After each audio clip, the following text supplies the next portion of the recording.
Hello' friends, আকৌ এটা নতুন মিনি ব্লগলৈ আপোনালোক সকলোকে স্বাগতম জনাইছোঁ। আৰু মই বৰ্তমান উপস্থিত আছোঁ লোৱাৰ দিবাং ভেলী ডিষ্ট্ৰিক্টত। আৰু লোৱাৰ দিবাং ভেলী ডিষ্ট্ৰিক্টৰ মেকাত আজি উপস্থিত আছোঁ। আৰু ইয়াত আজি ফাইবাৰ কাট হ'ল, ফাইবাৰ ৰিপেয়াৰিং কৰিব লাগিছে। আৰু ইয়াত দেখিব পাইছে আজি গৰম কেনেকুৱা, প্ৰায় গৰম সোমাই গ'ল।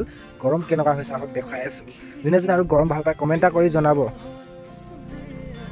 এই আৰু আপোনালোকে দেখিব পাইছে এয়া ৰয়িঙৰ গৰম ৰ'দটো দেখিছে কিমান টানকৈ ওলাইছে ৰ'দ।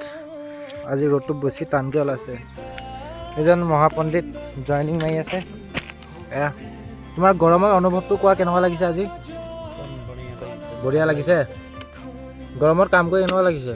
একদম ভাল লাগিছে। দেখিছে এয়া মন্তব্য আপোনাৰ। গৰমটো ইমানেই দিছে মানে গৰমত ঘামি জুমি লুতুৰি পুতুৰি হৈ গৈছোঁ। গৰমত মানে কাপোৰ কানি খুলি কাম কৰিব মন গৈছে, এনেকুৱা যেন লাগিছে।